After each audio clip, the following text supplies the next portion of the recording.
नमस्ते। आदरणीय प्रधानाचार्य महोदय, शिक्षकगण एवं मेरे प्रिय छात्रों, मैं सुरचना नायक आप सबका इस हिंदी पखवाड़ा दिवस में आप सबका स्वागत करती हूँ। सागर से मिलती धाराएं, हिंदी सबकी संगम है। शब्दनाथ लिपि से आके एक भरोसा अनुपम है। गंगा कावेरी की धारा साथ मिलाती हिंदी है। पूर्व पश्चिम कमल पंखुड़ी सेतु बनाती हिंदू है। जनमानस की भाषा हिंदी के लिए लिखा गया यह पंक्ति गिरिजा कुमार माथुर द्वारा लिखा गया है। पहली बार 14 सितंबर 1949 को हिंदी को हमारे राज्य भाषा के रूप में स्वीकार किया गया। बच्चों, हम सब हिंदी को अच्छे से जानते हैं, हिंदी को अच्छे से मानते हैं, हिंदी को अपना सम्मान मानते हैं। हिंदी से ही हम हैं, हमसे ही हिंदी है। इस बहुभाषी देश में जहाँ बहुत सारी विभिन्न भाषाएं बोली जाती हैं, विभिन्न प्रकार की बोलियां बोली जाती हैं, हिंदी को ही जनमानस की भाषा के रूप में, राज्य भाषा के रूप में, कार्यालय भाषा के रूप में स्वीकार किया गया। पहली बार 14 सितंबर 1949 को हिंदी को राजभाषा के रूप में मान्यता प्राप्त हुई और पहली बार ही 1953 में हिंदी दिवस को पहली बार मनाया गया। सभी स्कूल कार्यालयों, स्कूल कॉलेजों में हिंदी दिवस के अवसर पर विभिन्न प्रतियोगिताओं का आयोजन किया जाता है, जैसे कलाकारी, नारा लेखन, दोहा वाचन, कविता वाचन, वाद विवाद प्रतियोगिता आदि। हमारे स्कूल में भी इसी तरह की प्रतियोगिताओं का आयोजन किया गया, जिसमें 3 से 5 पहला वर्ग 3 से 5 जिसमें कविता वाचन का आयोजन किया गया। 6 से 8 कक्षाओं के लिए भाषण प्रतियोगिता का आयोजन किया गया और 9वीं और 10वीं कक्षा के लिए वाद विवाद प्रतियोगिता का आयोजन किया गया, जिसमें हमारे बहुत बेहतरीन प्रतिभागियों ने पार्टिसिपेट किया। प्रतिभागी हमारे इस आयोजन में बढ़ चढ़कर भाग लिए। सबका इस सब के लिए मैं सबका बहुत बहुत धन्यवाद करती हूँ। नमस्ते। 14 सितंबर अगर राष्ट्रपिता गांधी जी के बोली में हम याद करें, जन मन की भाषा हिंदी की स्वतंत्रता, निरालापन और कैसे हर भारतीय के लिए एक महत्व रखता है, उसी भाव को जागरूक करने का दिन 14 सितंबर हम हिंदी दिवस के रूप में मनाते हैं। DAV public school NTPC Deepshikha कन्या की तरफ से प्रिंसिपल होने के नाते मैं हिंदी दिवस की सभी शिक्षक शिक्षिकाओं और सभी छात्र और छात्राओं को हार्दिक बधाई देते हुए हिंदी दिवस के अवसर पे जो सब प्रतियोगिता आयोजित किया गया है उसके लिए मैं सबको धन्यवाद देता हूँ और हिंदी की प्रचार प्रसार के लिए जो सराहनीय पदक्षेप लिए हैं उसके भी लिए मैं सभी को धन्यवाद देता हूँ। आप सबको पता है कि हिंदी का जो निरालापन है, सभी हिंदुस्तानियों के लिए इसका जो महत्व है उसको सब समझ के इसके प्रसार में, इसको प्रचार करने में जितना हो सके हमारा योगदान देना चाहिए। कोटि कोटि कंठों की मधुर स्वरधारा है, हिंदी है हमारी, हिंदुस्तान हमारा है। फिर और एक बार हिंदी दिवस के अवसर पे मैं सबको बधाई देता हूँ। धन्यवाद।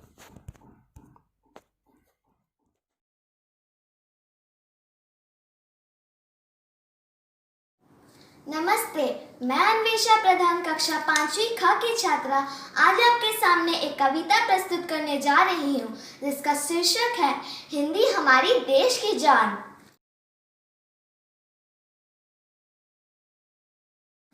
भारत की है बोली हिंदी, हम सबकी हम जोली हिंदी, हिंदुस्तान की पहचान है हिंदी, भारत माँ की शान है हिंदी।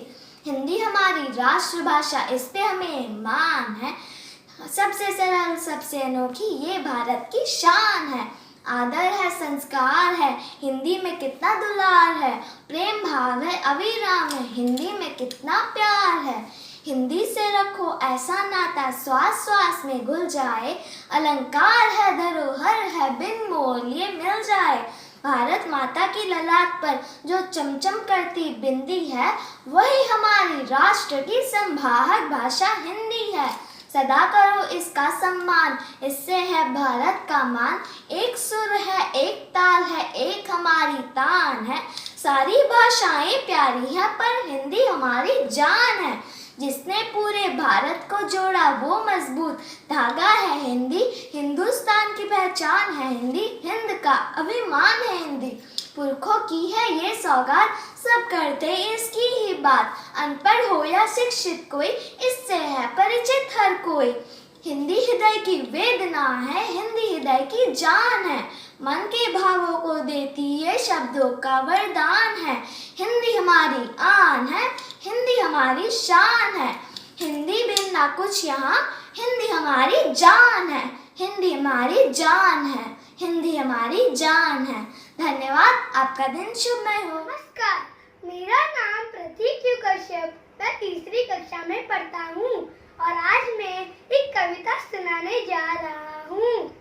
उस कविता का नाम है हिंदी मेरी जान है।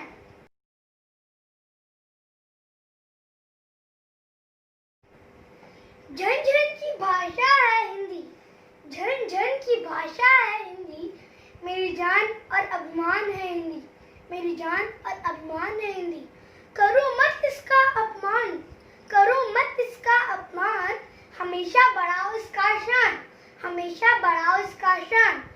हिंदी वो मजबूत धागा है जिसने पूरे देश को जोड़ा। हिंदी वो मजबूत धागा है जिसने पूरे देश को जोड़ा। हिंदुस्तान का गौरव है हिंदी, हिंदुस्तान का गौरव है हिंदी। एकता का रूप है हिंदी, एकता का रूप है हिंदी। माँ की ममता है हिंदी, माँ की ममता है हिंदी। पिता की छाया है हिंदी, पिता की छाया है हिंदी। शहीद वीरों की सपनों की भूमि है हिंदी, शहीद वीरों की सपनों की भूमि है हिंदी। हिंदुस्तान का अरमान है हिंदी, हिंदुस्तान का अरमान है हिंदी। एकता का रूप है हिंदी, एकता का रूप है हिंदी। हर काम में इस्तेमाल होता है हिंदी, हर काम में इस्तेमाल होता है हिंदी। सारी भाषाएं प्यारी पर हिंदी हमारी जान है। झन झन की भाषा है हिंदी, जन जन की भाषा है हिंदी। मेरी जान और अभिमान है हिंदी। जय हिंद, जय भारत। Thank you. सुप्रभात, मेरा नाम दिव्यम सिंह है। मैं डीएवी पब्लिक स्कूल में कक्षा चौथी में पढ़ता हूँ और मेरा सदन है यजुर सदन। आज मैं आपको एक कविता सुनाने जा रहा हूँ। उस कविता का नाम है हिंदी हमारी आन है, हिंदी हमारी शान है।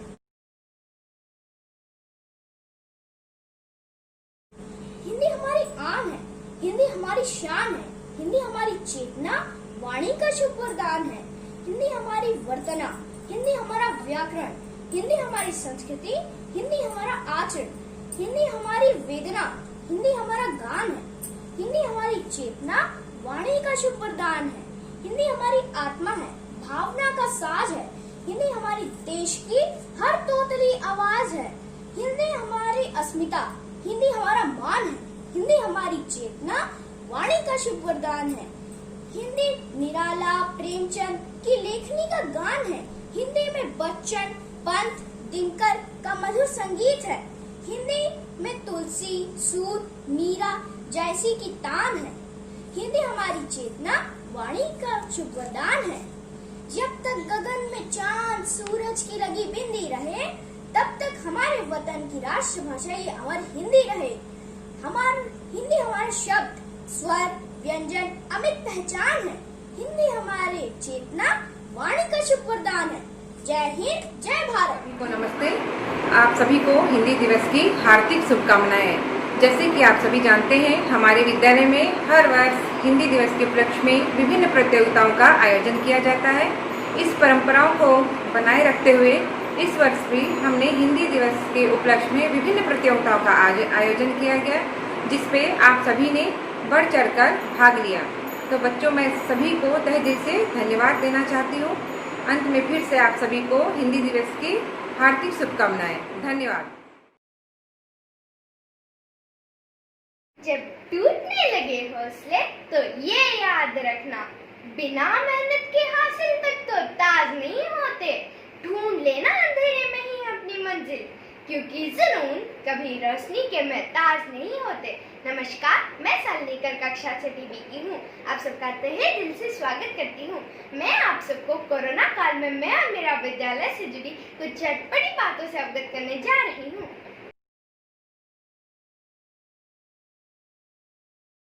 कोरोना क्या है ये? कुछ भी नहीं, बस एक बुरा सपना अचानक से आया और सब कुछ तहस नहस कर दिया। हिम्मत मत हारो दोस्तों, एक दिन सपना टूट जाएगा और गायब। कोरोना महामारी हमारी जिंदगी का साया बन चुका है। बच्चे को इसके बारे में पता है। लॉकडाउन, शटडाउन, क्वारंटाइन सुन के लाइफ बड़ी बोरिंग हो गई है। तो क्या जीना छोड़ दे, हाथ पर हाथ रखकर बैठ जाए? जी नहीं, हम इतनी जल्दी हार मानने वालों में से नहीं है। बड़ी गर्व के साथ कहना चाहती हूँ कि इतनी मुश्किल के समय में भी जहाँ सब कुछ बंद था, हमारे टीचर्स और पेरेंट्स के कोशिशों से हमारा विद्यालय चलता रहा। ना ये उनके लिए आसान था, ना हमारे लिए। वही छोटी सी मोबाइल की स्क्रीन को जूम करके पढ़ते समय आँख में दर्द होना, नेटवर्क नहीं आ रहा है, साउंड नहीं आ रहा है, बोल के थक जाना, किसी को दवाई तो किसी को चश्मा लग गया। टीचर्स का तो और भी बुरा हाल था। सारे क्वेश्चन को टाइप करके सेंड करना, आंसर सभी का फोन में इंडिविजुअली चेक करना, हमारे अनलिमिटेड डाउट्स और उटपटांग सवाल का उत्तर देना। Your voice is breaking. The sound is not audible. The screen is not visible. उफ़, ये complaints इसे भी टीचर्स हैंडल करते हैं। और हमारे तो कुछ खास दोस्त महाशय हैं जो प्रेजेंटर, अटेंडी, म्यूट, अनम्यूट का खेल कर सबको परेशान करते हैं। इन्हें भी टीचर्स हैंडल करते हैं। अब टीचर्स का मेरा सत नमन। आप ही हमारे भगवान हैं जो हमारे लिए इतना कष्ट सहते हैं। We love you all.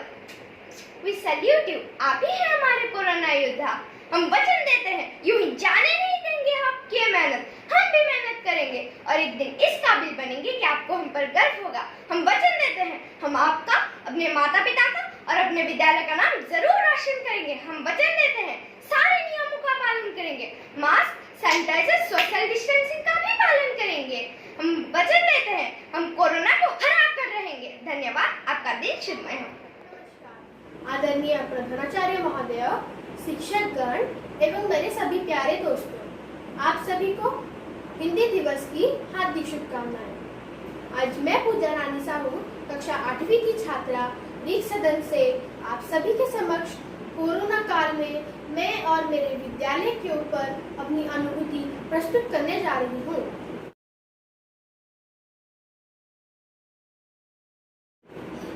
Corona एक प्राणघातक रोग है जो कि चीन के वुहान शहर से शुरू होकर आज पूरे विश्व में फैल चुका है और इतना विकराल हो गया है कि भारत जैसे देश को भी पूरी तरह बंद घोषित करना पड़ा। अब यह एक महामारी का रूप ले चुका है। इसी बीच 5 महीने बीत चुके हैं।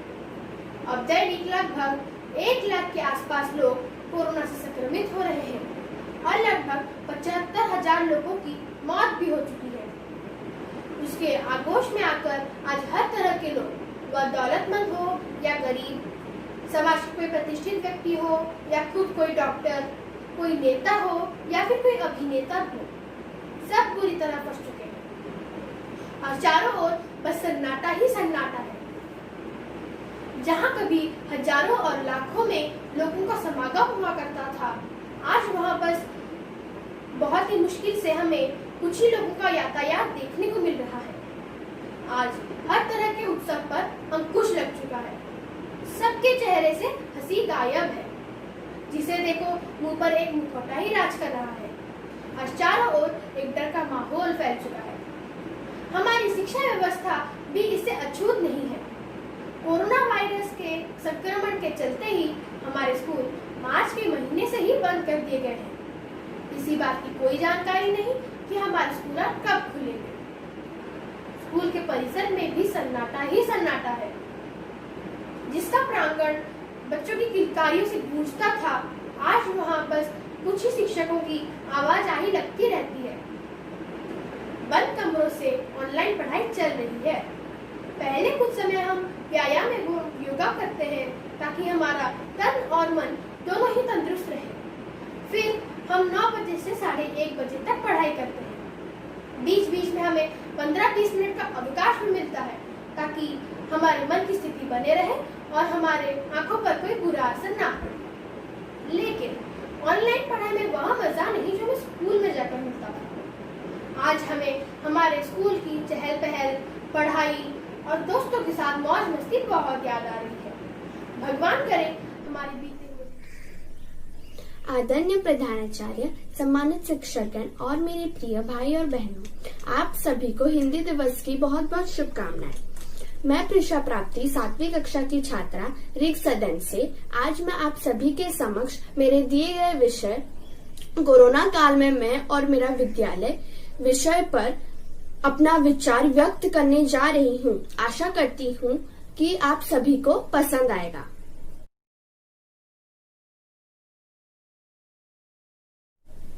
दिनचर्या चला गया है। खेल खेलने का समय और स्कूल के समय के बीच कोई अलगाव नहीं है और शून्य है। अभी दुनिया में हम कोरोना के खिलाफ अपनी जीवन की लड़ाई में हैं। इसने हमारे साथ कई लोगों को प्रभावित किया है। अब हम रोज घर पर हैं और यह वास्तव में सामाजिक रूप से प्रभावित हो रहा है। तालाबंदी के कारण छात्र अपने अंदर बहुत धैर्य बनाए हुए हैं। वे जानना चाहते हैं और बात करना चाहते हैं, लेकिन शिक्षकों के पास अंतर्मूर्खता और शून्य अवधि चिट चैट करने के लिए समय नहीं है। इसने छात्राओं के साथ संचार और आराम का एक बड़ा हिस्सा अवरोध कर दिया है। शहरों में हजारों छात्र कंप्यूटर और स्मार्टफोन स्क्रीन से चिपके हुए हैं और शिक्षक भी ऑनलाइन ऐप के जरिए पढ़ाते हैं। यह प्रौद्योगिकी पर शिक्षक एवं छात्र दोनों के लिए एक चुनौती है। यद्यपि शिक्षक कोरोना योद्धा नहीं है, वे जानना चाहते हैं कि हमें पता चले कि वे सबसे प्रभावी और आकर्षक ज्ञान प्रदान करने के लिए आधी रात का तेल जला रहे हैं। शिक्षक अपने बच्चों के लिए रचनात्मक बनने की बहुत कोशिश कर रहे हैं। इसके बावजूद हम क्या उपाय कर सकते हैं? लाइव शिक्षण के रूप में की पेशकश, ऑनलाइन कक्षाओं में छात्र हित केवल गतिविधियों के मिश्रण और इंटरैक्टिव स्तर व कार्यपत्रक के साथ हो सकते हैं। कक्षा में उसी स्तर की एकाग्रता और भागीदारी की अपेक्षा करना अनुचित है। इतना कहकर मैं अपने वाणी को विराम देती हूँ। धन्यवाद। नमस्ते। हिंदी मेरी आन है, हिंदी मेरी शान है। मुझे गर्व है कि हिंदी मेरी पहचान है। आप सभी को हिंदी दिवस की बहुत बहुत शुभकामनाएं। जय हिंदी, जय भारत।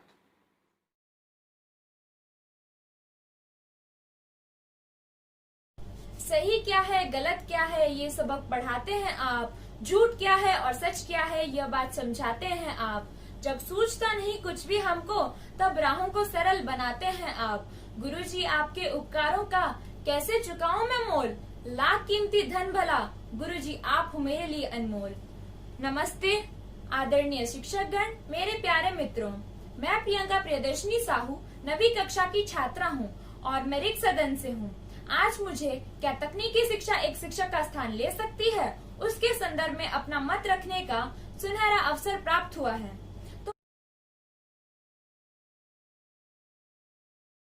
तो पहले जानते हैं एक शिक्षक कौन होता है। विजय और सफलता प्राप्त करने के लिए शिक्षा को शक्तिशाली हथियार माना गया है। देश के भविष्य तथा युवाओं के जीवन को गढ़ने में एक शिक्षक की भूमिका अहम रही है। शिक्षक की व्यंजनाएं अलग अलग होती है। कोई उन्हें गुरु तो कोई उन्हें आचार्य, तो कोई उन्हें अध्यापक, तो कोई उन्हें टीचर कहकर बुलाते हैं। ये सभी शब्द एक ऐसे व्यक्तित्व का बखान करते हैं जो दिन रात परिश्रम कर हमें सभी प्रकार के ज्ञान प्रदान करते हैं तथा देश के उज्जवल भविष्य का भी निर्माण करते हैं।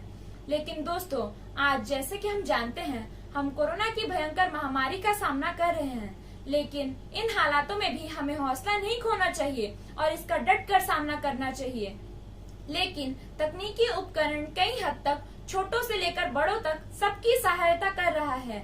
अगर हम तकनीकी शिक्षा नहीं अपनाएंगे तो शायद से हम असफल होकर रह जाएंगे। जब देश की युवा पीढ़ी ही असफल हो जाएगी तो देश आगे बढ़ेगा कैसे, देश की उन्नति होगी कैसे? इन सभी को ध्यान में रखकर हमें तकनीकी शिक्षा प्रदान की जा रही है। लेकिन दोस्तों, अब मेरे, आपके तथा हम सभी के दिमाग में एक ही प्रश्न आ रहा होगा कि क्या तकनीकी शिक्षा एक शिक्षक का स्थान ले सकती है? तो दोस्तों, मेरा मत होगा नहीं, क्योंकि जन्म तो हम सबको माँ बाप देते हैं, परंतु जिंदगी का सही मकसद हमें एक शिक्षक ही सिखाता है। किनारा तो हम सबका ही अलग होता है, लेकिन राह दिखाने वाले वे हमारे शिक्षक ही होते हैं। जब हम जिंदगी के पथ पर चलते चलते गिर जाते हैं तो उठाकर संवारने वाले भी वे हमारे शिक्षक ही होते हैं। शिक्षकों के उपकारों का अगर मैं बयां करने भी जाऊं तो दोस्तों शायद से पन्ने ही कम पड़ जाएंगे। लेकिन दूसरी ओर तकनीकी उपकरण केवल और केवल हमें सामाजिक और आर्थिक स्थिति में बदलाव लाने में मदद कर सकती है। क्या तकनीक हमें जीवन का सही मूल भाव बता सकती है? कि क्या तकनीक हमें हमारी गलतियों में सुधार लाने में मदद कर सकती है? जी नहीं दोस्तों, चाहे तकनीक जितनी भी आगे बढ़ जाए क्यों ना, परंतु वह कभी एक शिक्षक का स्थान नहीं ले सकती है।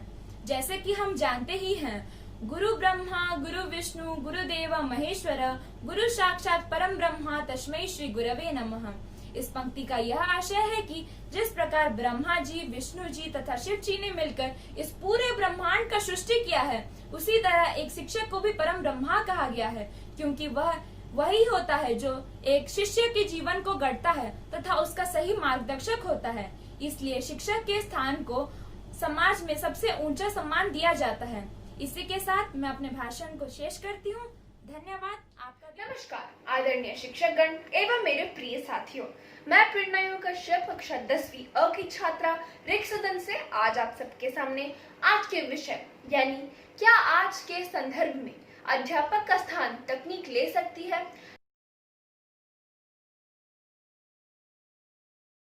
या नहीं, इस पर अपने विचार प्रस्तुत करने जा रही हूँ।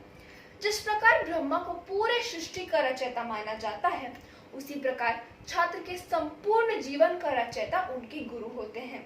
शिक्षा आदान प्रदान की एक ऐसी प्रणाली है जिसमें शिक्षक और शिष्य एक दूसरे के सामने बैठते हैं, वार्तालाप करते हैं और एक दूसरे की बातों को समझते हैं।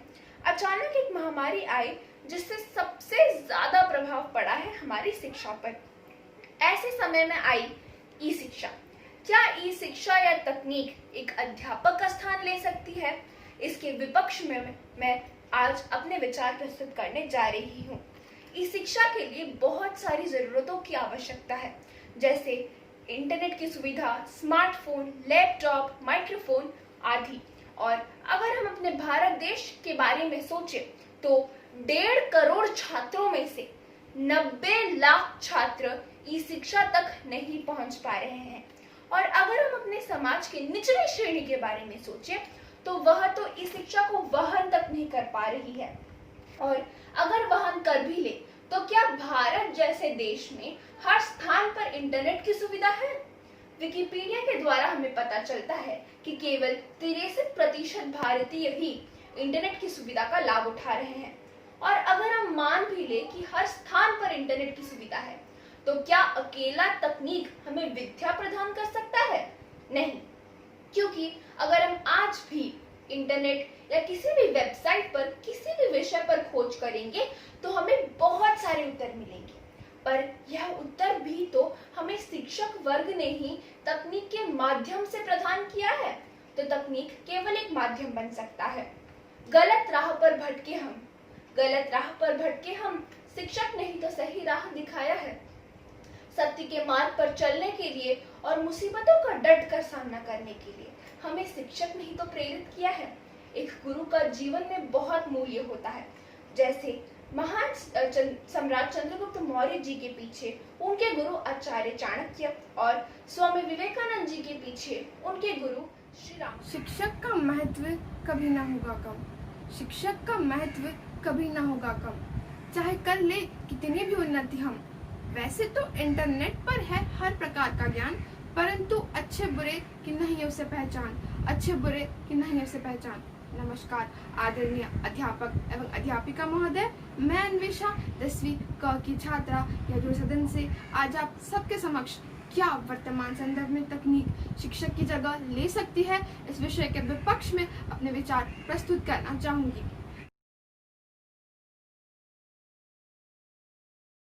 वैसे तो निश्चित रूप से यह मंच तर्क का है और मैं तर्क को आधार बनाकर अपने विपक्षियों के हर एक आरोपों को खंडित करना चाहती हूँ।